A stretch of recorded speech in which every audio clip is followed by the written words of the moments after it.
Құрметті оқырмандар, менің каналыма қош келдіңіздер. Ал менің кезекті видеом осы үйректерге арналмақ.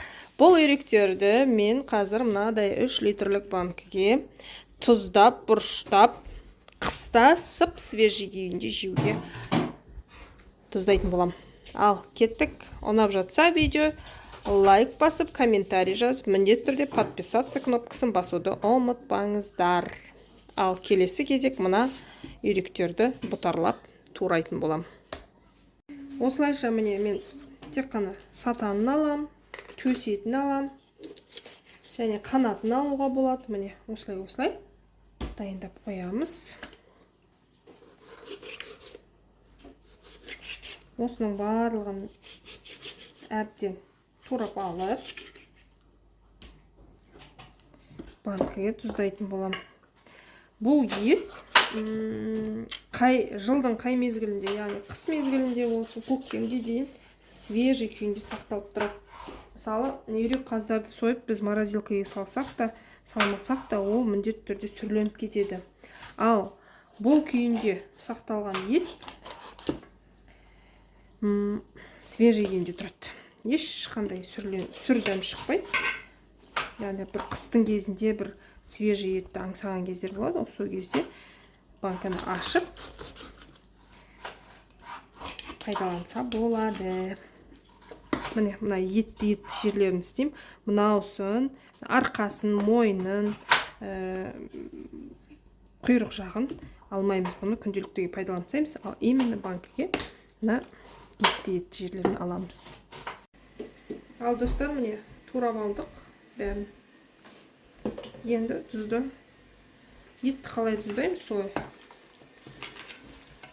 Тұзын сеуіп. Негізі чеснок та болады салуға. Бірақ енді көп адам жақсы көре бермейді. Сондықтан мен тек тұзбен бұрыштың ғана қосындысын саламын.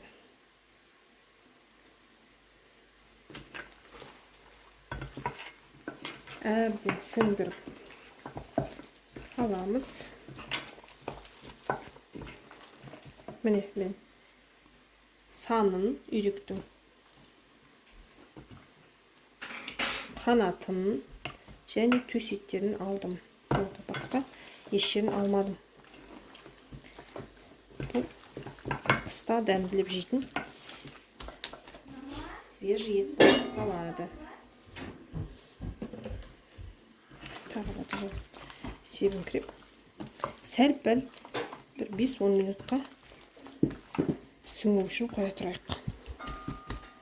Лавровый лист салып араластырып жібердік. Енді осыларды банкіге орналастырамыз.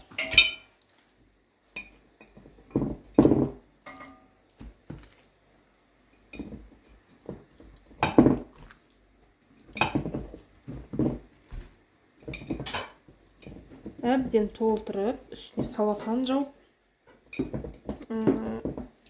капроновый крышкамен жабуға болады. Немесе кейбір адамдар болады, кәдімгі железный крышкамен бұрап тастайды. Олай да болады. Олай енді кәдімгі уверенный боласың. Шынымен де ешқандай ештеңе ауа да кірмейді ішіне. Сол күйінде тұратынды. Бірақ мен енді тез арада жейтіндіктен бұны капрон крышкамен жаба берем. Бұл менің студент балама Алматыға кетіп бара жатқан ет. Сондықтан көп ұзатпай жейді бұл етті.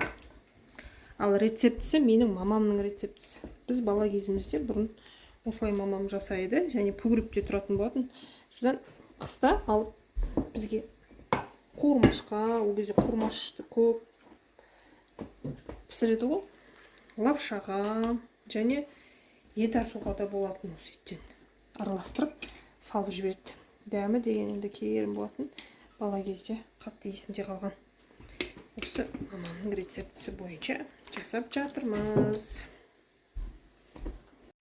Бетіне сәл-пәл тұзын сеуіп, осылай істеп жатқан қатты есімде қалған осы мамамның.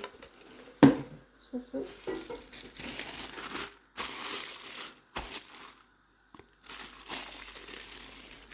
шығып тастап осындай жерге қоямыз. Негізі погребке де қоюға болады. Соленье вареньенің қасына. Бірақ мен холодильникке сала тұрамын. Осылай ашып көреміз.